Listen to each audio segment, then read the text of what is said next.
What they have, their new star, Crockett. How about her? Is that real? Are they serious about that? That's their new star?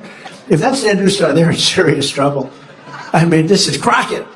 Oh, man. It started like any other political event. Packed room, cameras rolling, air thick with expectation, until it became the moment everyone would be talking about for years. At center stage, two forces with opposite styles. Donald Trump, loud, forceful, accustomed to steering the room. And Congresswoman Jasmine Crockett, a former civil rights attorney whose calm precision could cut through chaos. What began as policy quickly swerved into power, ego, and truth. Trump interrupted, waved off objections, and leaned into the crowd's reaction. Crockett refused to scramble or shout. She waited, listened, and answered with facts, clear, direct, unbothered, bringing the conversation back to race, justice, and reality on the ground. Each time he tried to bulldoze, she stood firmer. The room leaned forward. Then the breaking point came. Trump narrowed his eyes and said it flat, dismissive, loaded. "Sit down, girl." The words hit like a slap. And I don't imagine the Democrats are going to have a person like that running their party. If they do, and they'll never win an election again. It would be very hard. You do need a brain. You know, You can't get around with little quips.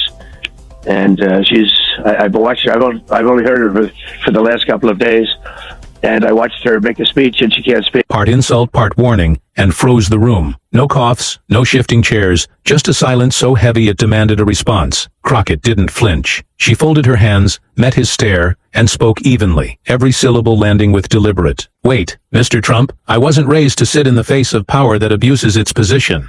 And I think that one of the things that we've got to do is focus on how we communicate, not necessarily exactly what we say. And so I know that there are those that want us to stick to perfection, but honestly, some of the most watched moments that I've had have been when they were. I wasn't taught to shrink when spoken to like I'm small. I was taught to stand, not in anger, but in truth. She didn't ask for permission. She took her space. You may be used to people backing down when you raise your voice, used to women nodding while you talk over them. I am not one of them. I won't sit down, and I won't be silenced because the truth at stake is bigger than your ego. No theatrics, no spike in volume, just a steady current that flipped the room's power supply. Trump tried to interject, but she lifted a hand, polite, firm, final, and continued. "You call me girl to remind me of your power, to make me feel small. It only reminds me why I'm here. I represent the girls told to sit down, stay quiet, know their place. I know my place. It's right here at this table in this seat using this voice." The audience didn't cheer. They didn't need to. The silence itself became applause, attention distilled to its purest form. Then came the pivot that widened the moment beyond the stage. "You don't have to respect me. That's your choice. But you will hear me. You will hear the facts. And you will hear the people I represent, because this isn't about you and me. It's about everyone in this country who's been told to sit down when they try to stand up for what's